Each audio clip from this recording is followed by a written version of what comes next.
Malo Lele, aloha, and good morning. Welcome to the Let's Talanoa podcast. I'm your host, Kepu Huhane, and today's topic is education, specifically formal education. And our special guest speaker here today is Drois Vi. Drois Vi is from Hateho Tonga Tapu Tonga, from the island of Tonga in the South Pacific. And yeah, we're going to talanoa specifically about Joyce's journey with formal education. But if there's anything else you want to share, like, more than welcome. Um, the purpose of this podcast really is my vision for it is to do three things.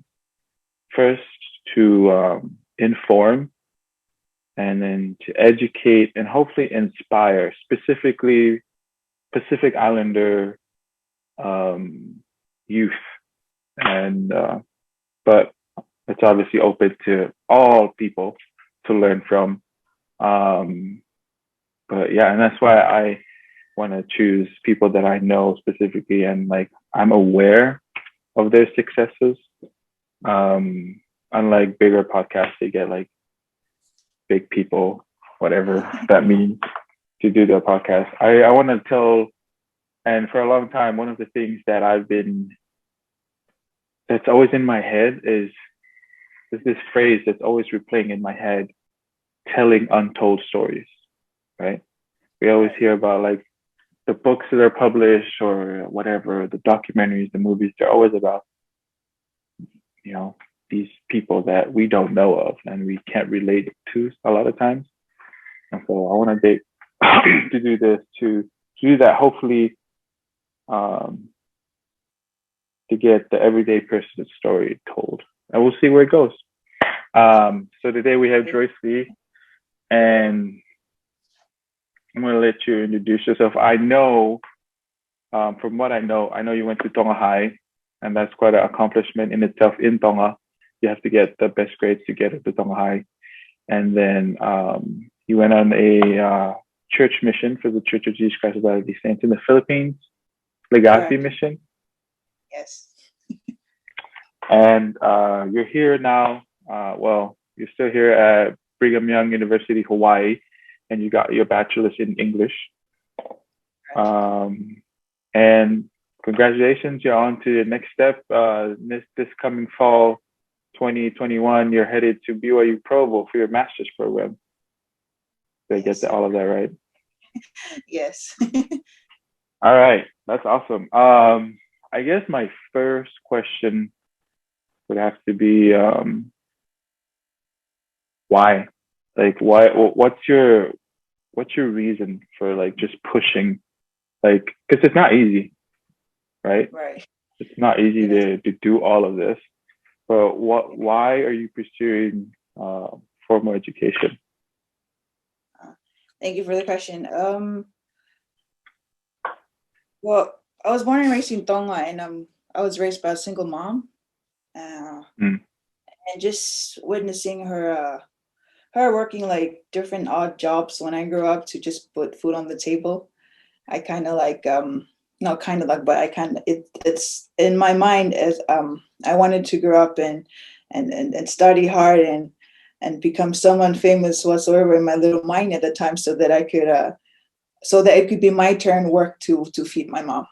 Sorry, I'm an emotional person. That's fine. So That's fine. yeah, and then my mom met the love of her life and married, and had four kids after me, and so and my purpose of pushing myself in education is because I want my younger siblings to grow up and have a bulb light to do their homework instead of a candle light, because that's what I used when I used to grow up. I use a candle to do my homework, and life wasn't as easy as it and comfortable as it is now for my younger siblings. So I guess I kind of accomplished that when I grew up. Nice. But my A candlelit education. yes, I have to do my homework and using candles and lamps and stuff. So yeah, because we moved from house to house, and yeah, it was really hard, but my main purpose behind pushing myself in education, because I was taught that education is the key to success, And my mom herself did not finish middle school, if that makes sense for the listeners. That's like what?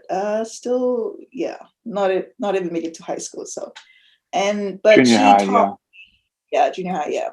So some of her jobs, she would bring home like used books, and that's where I learned how to read and develop my passion for reading. And I cannot believe that I finished my education. I mean, my bachelor's in literature. So, but yeah, my very reason for education is my family.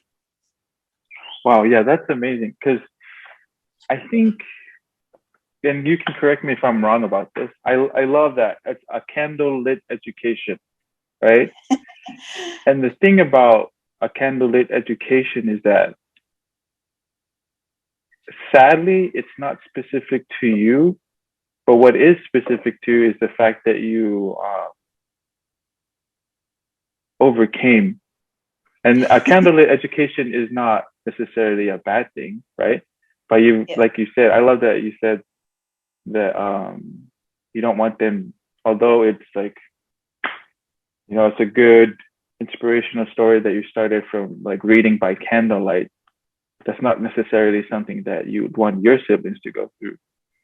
And so you yes, want them to exactly. have electricity in the house. And I love that. It's not specific to you because I know of other people that have that same experience. But what's really cool about your experience is the fact that you didn't um, want, although it's like it's a good inspirational story. Like a candlelit education is noble, but Yeah. like you're doing this for your family so they don't have to do what you're doing, and then that way that makes you a pioneer.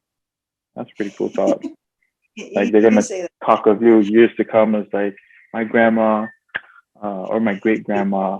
She used to read by the candle, and that's really cool. And the cool thing about that is I don't know if you ever thought of it that way.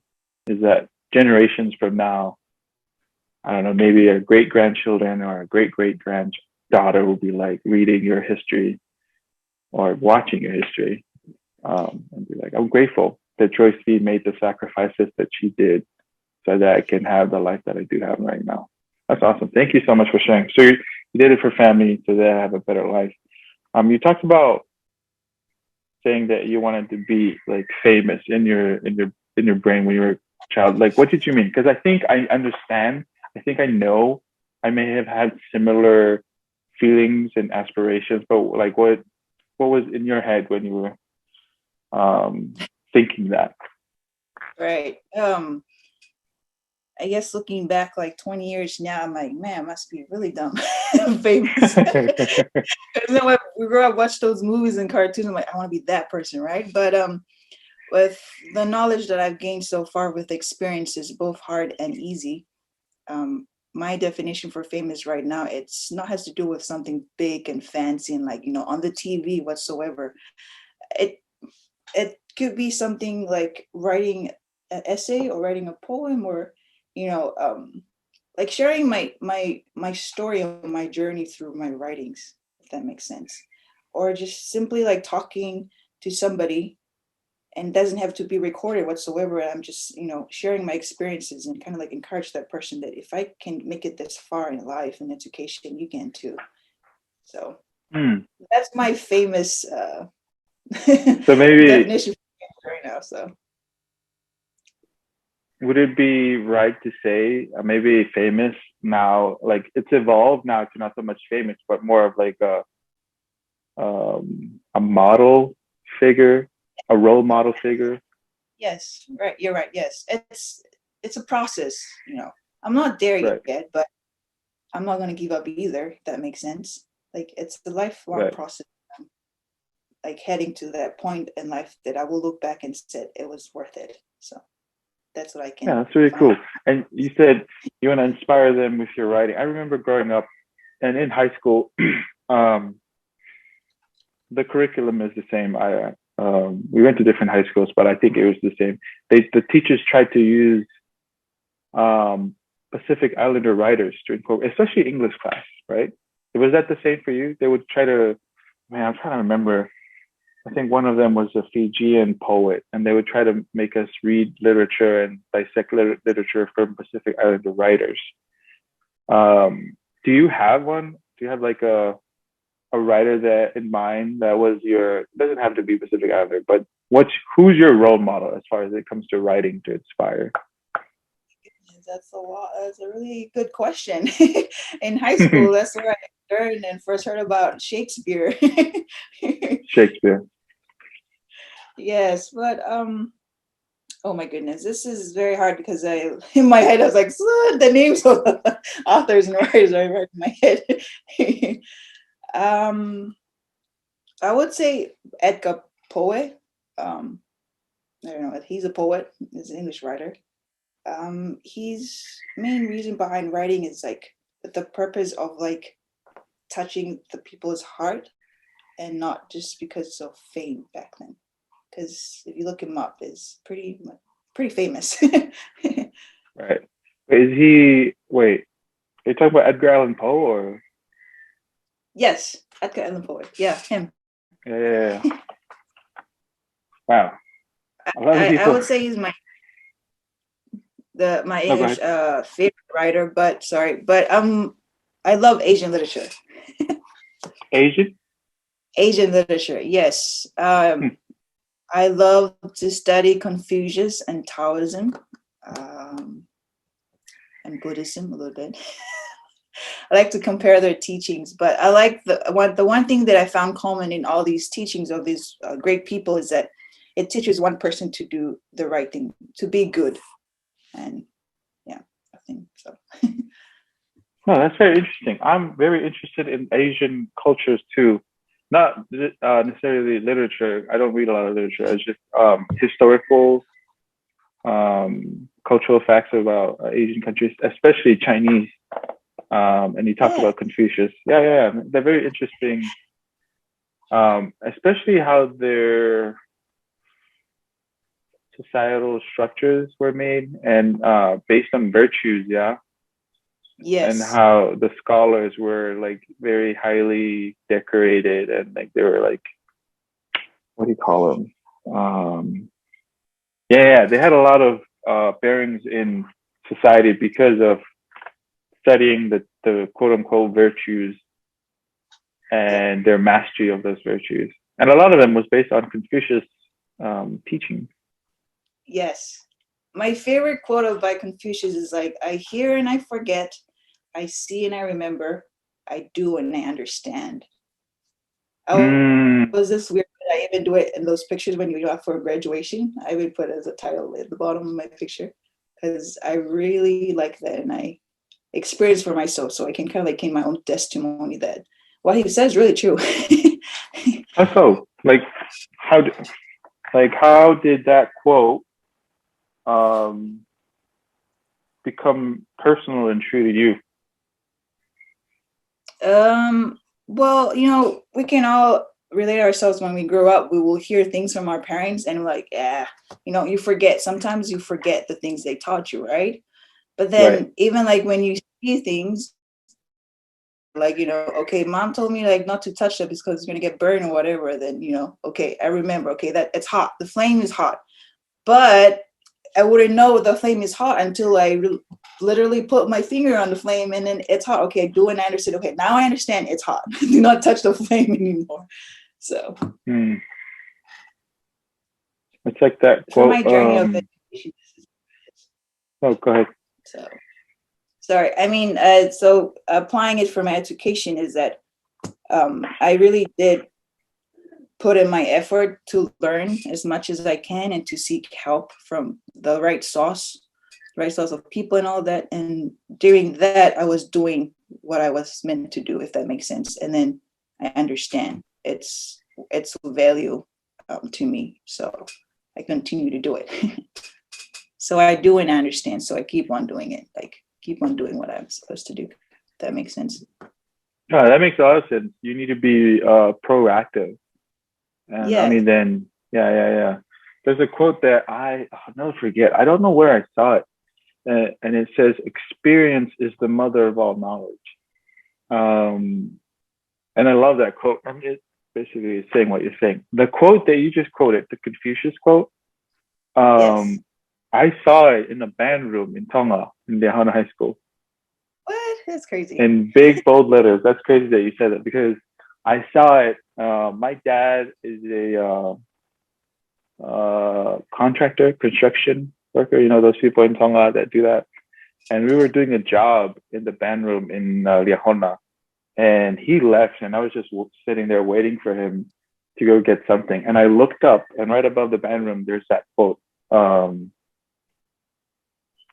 Repeat it again. I hear and I forget.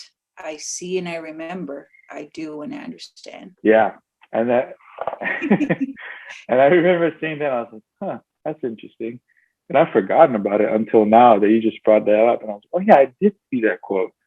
I said it a long time ago, probably like 11 years ago." That's so strange. But yeah, that's really cool that Confucius. That's very rare. What led you down the path to study Asian literature? To be honest, in my first year here at BYU Hawaii as a freshman, I walk into this class and the professor is, I'll just say Asian. And you know how like your first day of class, they tell you introduce yourself and say what your major is and da-da-da. Right. And I looked around, I was the only brown person in the room. And now when it was my turn, I didn't know what to say. I mean, I was too embarrassed, to be honest, to say that I'm an English major, you know? And everybody was looking at me, and then especially him, who's like, wait, did you say you're Tongan and you're going to study literature? You know, at first, my impression was like, what? You know, negative, blah, blah, blah. But it was because of that day and how the faces was in the classroom and this professor looking at me, you know, I'm like, oh, she's just joking, right? But no, I wasn't joking. So from that first day, it's just that, you know how like if you're in a room and you can feel that every eyes is on you, kind of. Right. I don't want to fail my parents at the time or even myself. I wanted to prove myself that I can do it, and also to this professor who ended up as my best friend of the 3 years. He became a great mentor to me doing my seminar paper, and he ended up being the professor teaching all the Asian literature classes in my years of school. So yeah, that's an interesting experience. I think we'll dive deeper into that later. How are you on time? I think we're still good. Man, time goes by so fast once you get into the Talanoa. That's true. Wow. That's so interesting coming from another minority person, especially a person of academia, saying that to another minority. I don't know. Maybe he meant well. Yes, of course. But yeah, well, okay, yeah, we'll get onto that later. But the whole experience of like feeling. Actually, you know, let's do it now. How did you overcome that challenge? Because you said all eyes were on you when you said that I'm a Tongan and I'm going to study literature. Right. And so you feel this pressure, maybe judgment yes. on you about the fact that you're going to go where a lot of Tongans don't go, apparently. How did you overcome that feeling of, I don't know, like, I don't know what to call it. Judgment? I understand your question though. To be honest, at first it was really, really hard, you know, because I admit some vocabulary used in the classroom, I have no idea what it means. So what I have to do is that I would write it down and then go look it up in the dictionary later, or stay up long hours at night, like looking up the meaning and try to form sentences and stuff and practice it in my head. So the next time if it comes around in the classroom, I'll be able to understand and respond back to the teachers, especially my classmates. But how I overcome it is that I overcame this challenge. It was always remind myself that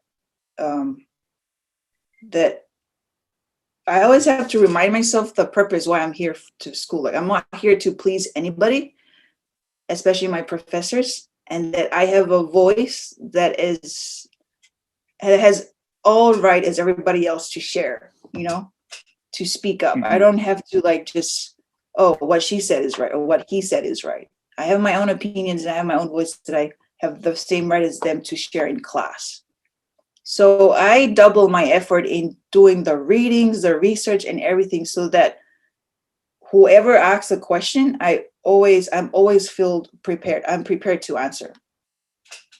If that makes sense. Wow. Like, so totally doing the opposite of, not to hate them back or to say bad things at them, but actually I just prove them wrong. My dad, like, so while my dad used to taught me when I grew up, because like you mentioned before, I went to Tonga High School and it wasn't easy to be a member of the Church of Jesus Christ of Latter-day Saints in not a church school, if that makes sense.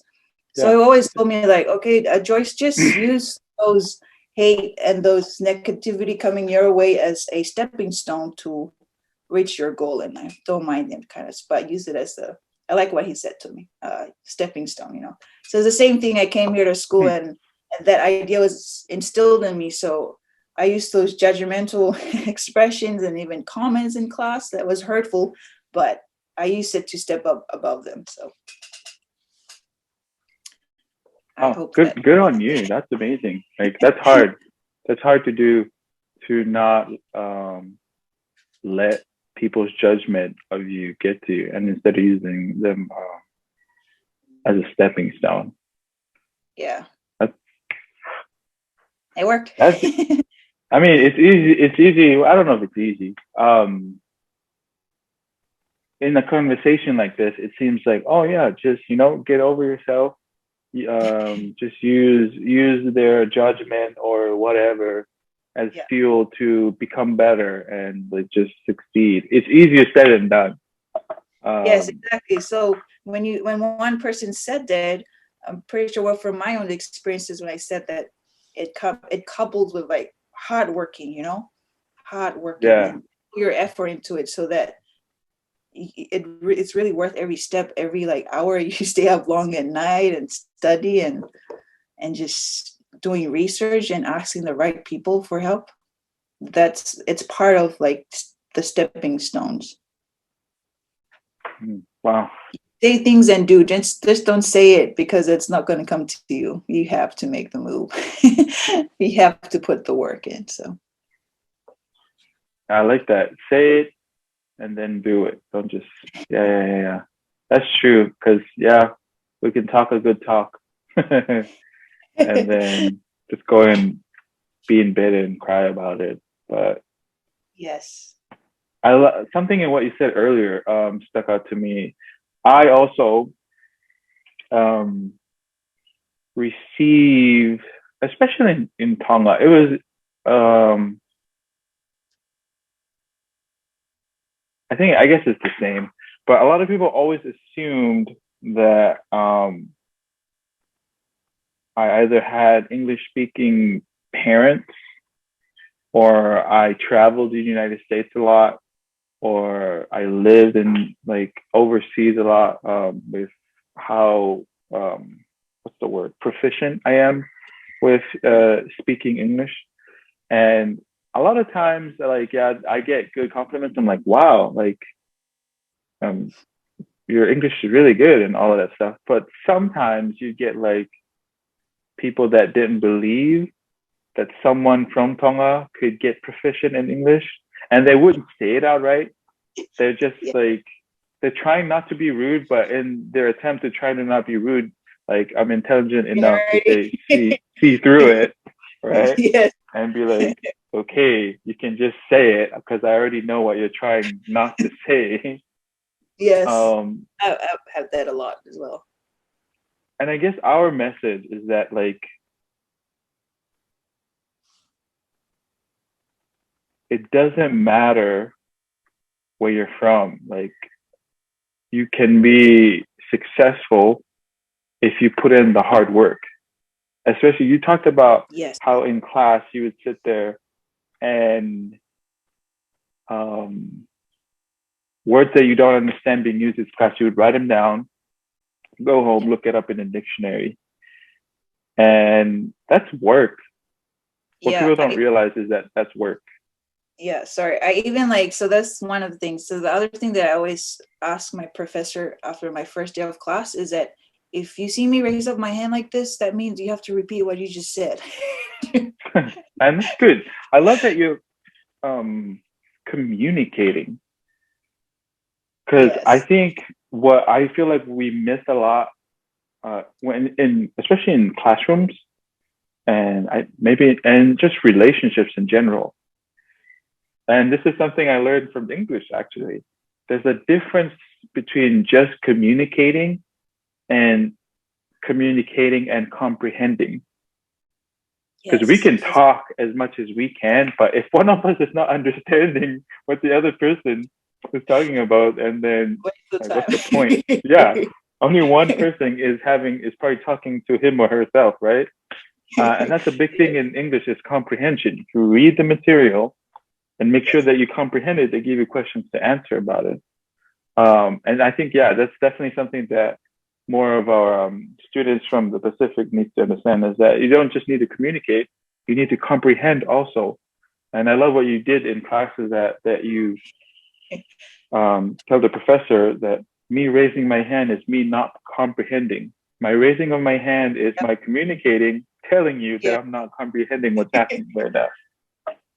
Yes, that's very true. I think it's because we, speaking from a perspective of Pacific students in a classroom setting, we're not really, correct me if I'm wrong, but we're used to like be quiet, when the teacher speaks or whatever, we have to be quiet and whatever you want to ask question. But oftentimes we're not given that chance to share what's in our minds, in a sense. And it's very disrespectful to, stop a teacher. Oh, wait, I have But coming over here, I mean, the culture of the classroom setting has changed, it was different for me at first. But then I was like, if I want to be a successful student, especially in this class, I have to make the move to, let the professors know my weaknesses, or it could be listening, or it could be like, vocabulary, but I need help, right? So like you said, you have to things taught in class and what you read. So you have to, for the Pacific students, you have to have the courage to open your mouth and admit that we need help, and to admit to the professor when I raise my hand, okay, can you please repeat that again, so that I could comprehend what is being said. So it's because in our mindset, it's embarrassing to ask for help, or embarrassing to admit that I don't understand that word, because everybody else in the class will start talking about you, right? Well, I mean, it's reality, but it's also reality if you don't understand at all and you're just sitting there, like you said, and return or exit the classroom without knowing or learning anything on that day. So I think you're talking about correct me if I'm wrong, or if I'm off track, but what I heard was two things that I think are cultural, that we could call bad cultural practices that we need to end for this next generation of university that are leaving Tonga, or let me correct myself, that are going to school, is that the first one is that vulnerability is weakness. I have a big problem with, and good thing I'm recording this so I can edit it, but I have a big problem with this idea. It's not the inherent idea that Polynesians or Pacific Islanders are warriors, right? Or a warrior people. We're a strong people. And I'm not an expert in this, but like, that's how I see it. It's because we're labeled as this strong people that we don't show vulnerability. That showing vulnerability is weakness, especially when it relates to the classroom, right? Maybe it's because of that bucket, grab crab in a bucket mentality. And that's not specific to Tongans. That's something that I've found out to be true. It's human nature for people to do that, right? But it's definitely cultural for us not to question our leaders. And that's good to an extent, right? I think the whole idea of, the first point is vulnerability is not weakness. It's okay to be vulnerable, right? Because this whole idea that Pacific Islanders are warrior people, like there's warrior people in every culture. Every culture has warrior people, right? Yes. Like what do you call it? The quote unquote white people, they have warrior people depending on which culture you go to, right? Asians, they have warrior people. Like it's all, no, we can't just, anyways, the vulnerability is not a weakness. Telling people, especially when it comes to education, in the classroom, telling the professors like, I'm sorry, I'm hard of hearing, or can you talk a little bit slower, or can you repeat that? Or maybe even like, what is the meaning of this word? I don't understand, right? Sometimes like you have to feel it out with the professor because they're all different, right? Yes. And I'm just speaking from an experience of a student, and be vulnerable, show your weaknesses. Because especially when you're out of Tonga, I mean, it may be a little bit harder in Tonga, and that's a whole other conversation. But in a classroom in the United States, like they don't care. No, that's like we do care in Tonga, right? For reals, yes. Like, because you are paying for the education, right? Quote unquote, right? You're paying for the education. That's the American idea of when you go to a college, is that I'm paying for the teacher to teach me. And so the idea is, how can I get the most experience out of this and get my money's worth? If you have that idea, then you know that you're not going to just sit there quietly and suffer in silence. You're going to ask questions and all that stuff. And the second thing, sorry, I'm talking way too much, but the second thing that needs to be addressed is the fact that, yes, we can still respect our elders and ask questions. Yes. As long as you do it respectfully. Because I think it's at the extreme with our culture, and it's not necessarily our elders' fault. Maybe it's just something that we need to voice and talk about. The fact that you can talk to the elders, don't talk back. Yes. Just talk to them. Yeah, ask questions. And especially in an educational setting with professors and stuff, just talk to them. Yes. Because you're right. So many students just sit there in silence and suffer. They're like, I don't want to do the work. But then also the other thing is the responsibility falls on the student to ask questions, as you did. I had a question about something that I do, and I'm wondering if you did it too, is when you heard words that you didn't understand, you wrote it down, you went and got the dictionary. For me, to make sure that the word stuck with me, I would try to use it throughout the day in conversation. Oh, yeah. Did you do that too? Yes, I did. How was your experience with that? Excuse me. It was hard. It was fun at the same time. For example, my first job here when I came to school was a seamstress. So there were only 2 students, and I have to work with a lot of senior missionaries. And they were all American, some Navajo, but they all speak very good English. So every single day when I go to work, one of them will always say, she's Australian, by the way, this person will say, okay, Joyce, our word for today is this word. And I'm like, I have never heard that word before. And the funniest word that I've learned and actually because I heard it in class, was the word skewed, right? I'm like, what the heck is that word? So throughout the whole day, I have to come up with these random sentences and use the words. So every sentence that come out of my mouth that day, I remember at work, I used the word skewed. So it was fun. I mean, like, hey, you got to correct this. line is skewed. You have to rip this apart and do it again because it's skewed. It's Right. fun, and to this day I remember the word and its meaning because like you said, I have to use it in every sentence. But it was fun. Yeah, it's a what do you call? It's definitely a hit and run. Like you think you understand it, right? And then you use it, and they're like, and the English speaker as first language are usually like, what did you say? Yes. And you just have to get over yourself and be like, okay, that failed, and like just try again, try to use the new words, and that's how it sticks with you, right? Yes. I think I feel dumb and stupid, whatever, but they would correct me when I'm being serious. But you gotta give yourself the credit of even using that word in a sentence you haven't heard it in your whole life. Give yourself the credit because you come this far to hear this word, and now you're asking English speakers to help you with that word. So no, that's awesome. That's I was just checking, and that makes me really happy, and that contributes to your success as an English speaking English as your second language, definitely.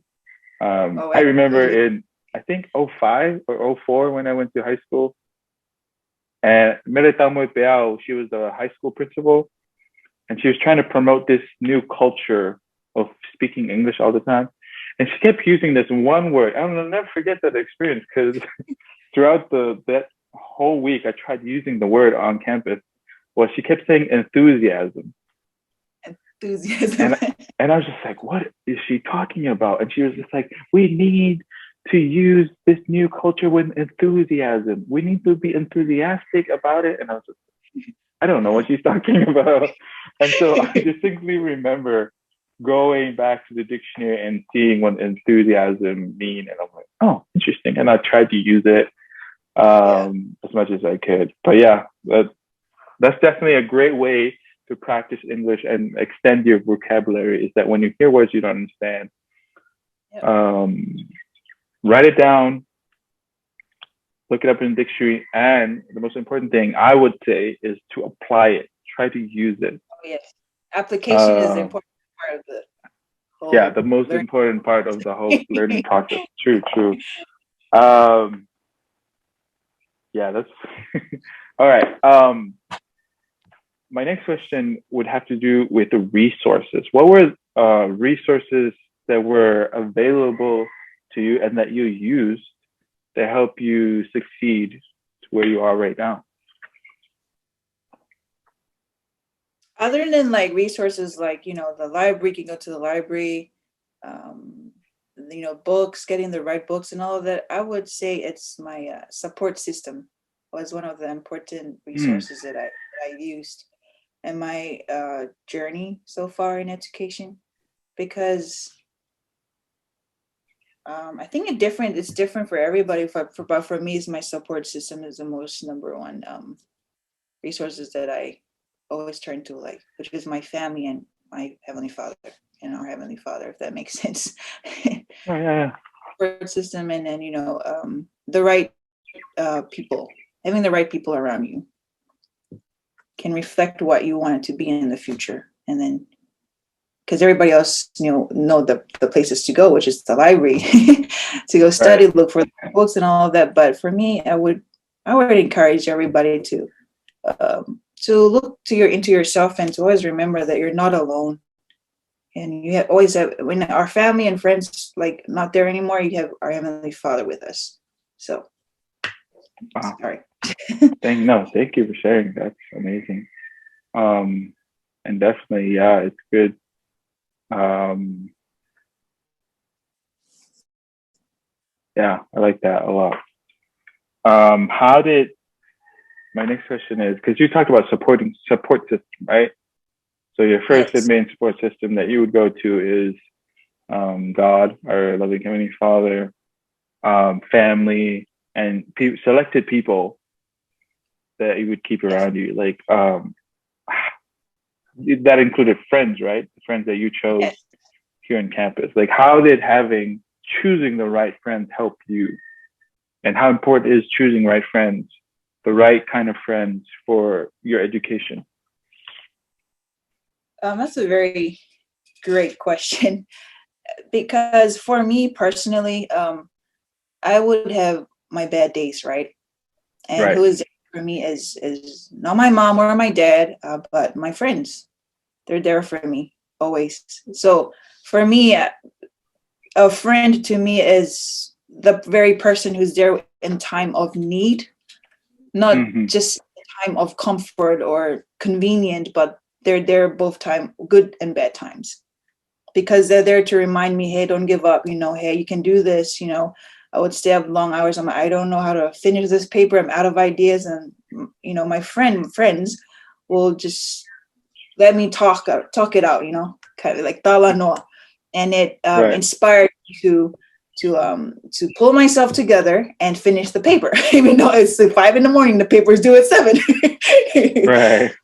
Having the right people around you is an important part of how successful I am today as a person, as a student, because of those wonderful friends that I allowed into my life. Not only as friends, but they become family, because they remind me, because they know my goals and what I wanted to accomplish at the end of this semester whatsoever. And they're there to remind me every single way. So that's how vital is it to me. No, yeah, that's amazing. I think great. Choosing the right friends is definitely important. And yeah, thank you for sharing. Can you tell us a little bit about like your academic journey? Just like, was English always gonna be your major, and like, how did you just like from high school, your experience with English in high school, and coming here and choosing one here on campus here in BYU Hawaii, and then applying and getting into the master's program. Like, tell us a little bit more about that. Tell I know about that. Thank you. Well, I'll just go back to high school. In high school, I was, I don't know, correct. Yeah. In high school, I love language. And in high school, Mm-hmm. I remember we have to choose from 3 different languages, whether it be French, Japanese, or Chinese Mandarin. And I took Chinese Mandarin. Mm-hmm. That's the beginning of me loving Asian literatures because of that. And Okay. and skipped there for my last year in high school. So the top 3 students receive a scholarship to go to Beijing and study. But for me, as a member of the Church of Jesus Christ of Latter-day Saints, I also at the same time I wanted to go on a mission. So I received the scholarship and also the same time my calling. So I was very tempted. It was a very hard, this is the first hardest decision I've ever made, was like, okay, which one am I going to do, right? Took me Right. 50 days. Yes, I Wow. did count it to make my choice. So, and to this day, I don't regret making the choice to left on my mission at the time and then coming back. And I'm skipping to the years coming here to university. Well, as you all know, that I attended Tonga High School, and I thought going to BYU, it's not going to be possible because it's only for those that attended church school in my mind at the time. But Right. I was blessed with the opportunity to come here. And when I came here, I first majored in biology because of my health issues, blah, blah, blah, growing up as a kid. And I wanted to be a doctor and focus on molecular biology. And it's because, like, looking back, I would always, I don't know, it was hard because as the oldest of 5 children, and I don't know, the pressure from family and stuff, I was always expected to be at this level. And then, like, if somebody at the time asked me, what's your favorite color? I'm like, I don't know. My mom always dressed me this color. So I think it's my favorite color, So that expectation has an influence on me at the time, like growing up. Even coming here, I thought that my, major will be science, because in high school, all my science teachers was like, you're really good at biology and chemistry, but you're not good at physics, but you're good at biology, da, da, da. So that expectation and the things that taught me influenced my decisions, and I thought it is for me, right? But when I came to university, after my first semester, I realized something that I've never realized before, and that is like what I want, what I'm interested in. It's not what my teacher in high school taught me and told me that I'm good at this, And that was the time that and I changed my major after my first semester to English literature, because I felt belong in the classroom when the subject is English, even though my grammar at the time was terrible whatsoever. But I felt belong in that group, in that bubble, and we read, and I'm always excited to read the novels, like poems. Oh my goodness, poems! I don't even understand 80% of the words, but that's the best part about it. Is me staying up late just to look for the meaning behind that haiku. I'm like, what was he thinking while he was writing? And it was hard. It was really, really hard. But that's the learning part for me, because at the end of the day, when I exit the classroom, I learned something. I learned a new word today. It's not like going there and I already know that. So then what's the use of taking something or learning something that you already know? That's not learning for me.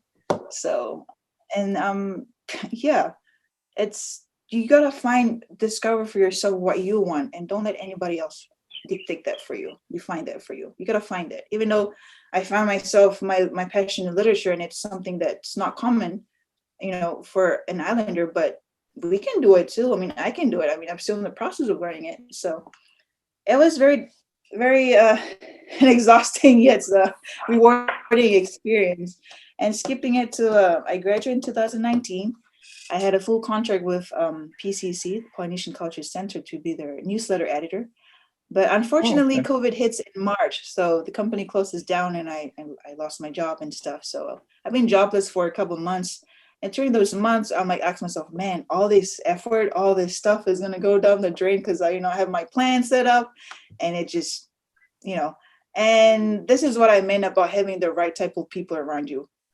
I was encouraged to apply for grad schools, but I'm like, what's the use? COVID-19, da da da da, But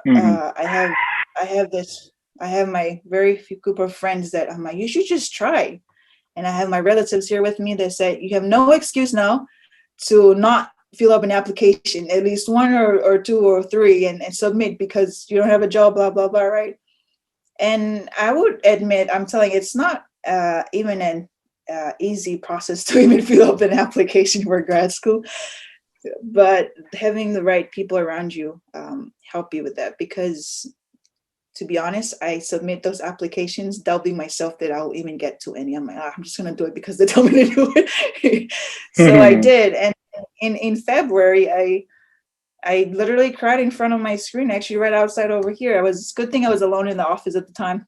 The advantage of attending work early, opening my email and reading my acceptance letter. It was a good feeling, and the only faces that came to mind at the time and after reading the email is my parents, and then.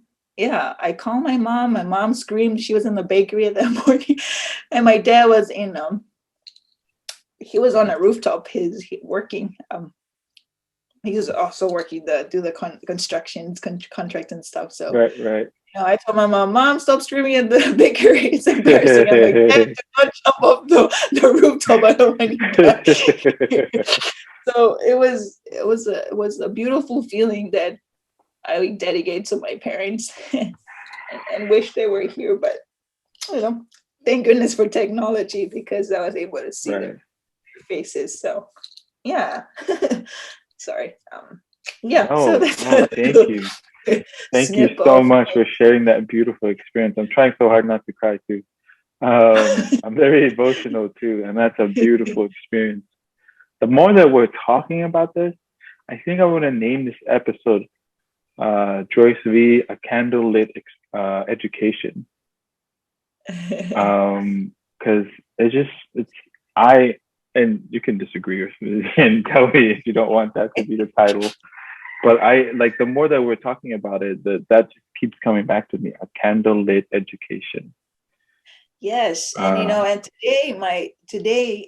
today my siblings use there's light, there's electricity in the house, and I keep telling, hey, you have no excuse to stay up late and do your homework now. No, yeah, that's awesome. Now, so thank you so much for sharing that experience. How many applications did you fill out? Like, how many schools did you apply to?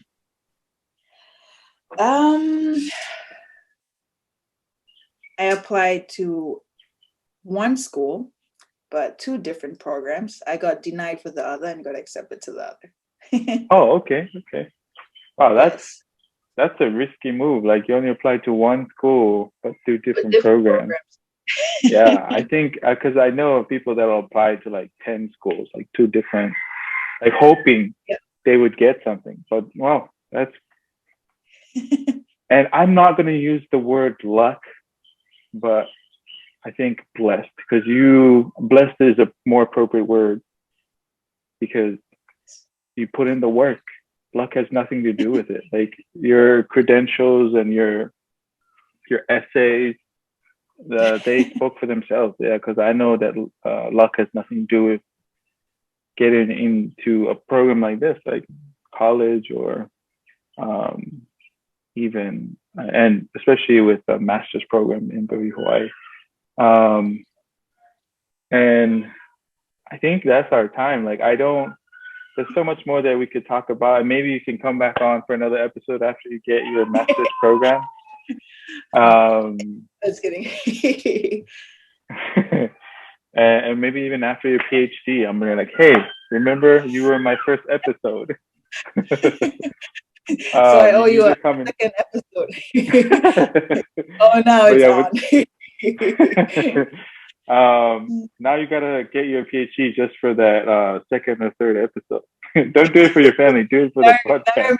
Now you're making me I feel obligated now to get there. I'm just kidding. My last question, and because that's what I want to do. Hopefully, we've done a lot of informing and educating to this part. Now the last part, the inspiring part. What is your advice or words of wisdom for the kids out there, especially the kids in Tonga, specifically to our home country, but all of the kids out there in the Pacific or wherever you may be? Maybe is a child of a single mother, maybe a child that still has a candlelit education right now. What's your advice to them? What is your words of encouragement or words of wisdom that you want to leave with them to get them to pursue an education and not just stay at a candlelit education, but hopefully graduate to a electricity lit one? Yeah. Yes. Thank you, Kepu. My advice will be simple. It's simply I would like to say that remember not to forget. Remember not to forget. Those 4 words. Remember not to forget. Remember not to forget who you are as a person. Remember not to forget your parents, your loved ones. There's always people behind you, and they're all relying on you. So don't screw that up. You can allow yourself to be disappointed, to be angry at the professor, your classmate, even your friends, and even the people that's close to you. But remember not to forget the very purpose you are in this place or where you are right now, whether it be BYU Hawaii or Provo or wherever for your bachelor's or even your master's whatsoever. But just remember not to forget. Just remember not to forget. I'll just end there. All right. Remember not to forget. Thank you so much, Drois Vi from Hateho Tonga Tapu Tonga. Oh, wait, actually, no, yeah, real quick on that one. Do you want to call out the places where you're from? You know how we do in Tonga, like announce your mom places and stuff. You just want to give a shout out to your villages? Of course.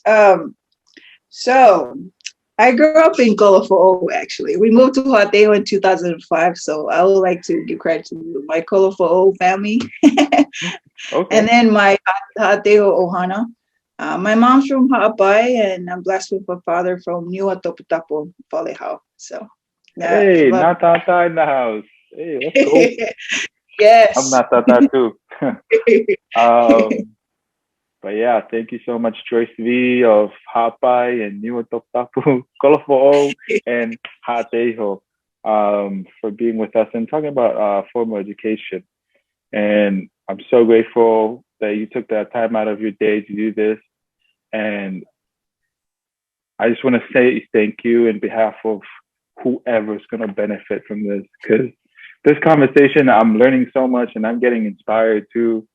But I read this quote one time by Elder Scott, I think. Yeah, Elder Scott. He said, "You're never going to know the full extent of your influence." And I am a big believer in that. Like,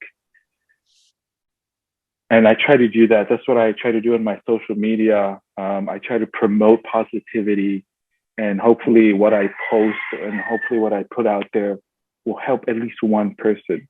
And with that idea in mind, like, hopefully, and I pray that the Let's Talanoa podcast and what we do here will do just that, help at least one child. Because I was also raised by a single mom. But the Let's Talanoa, yeah. What do you understand so well?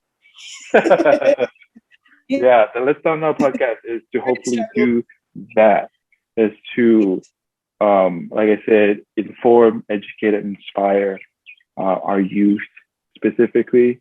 But whoever's listening, I hope you learned something. I hope you're more informed, you're educated, and you're inspired from the content that we created. And I can honestly say that all those three things that you did that for us today, Drois Vi, thank you so much for everything, and thank you for being on the podcast.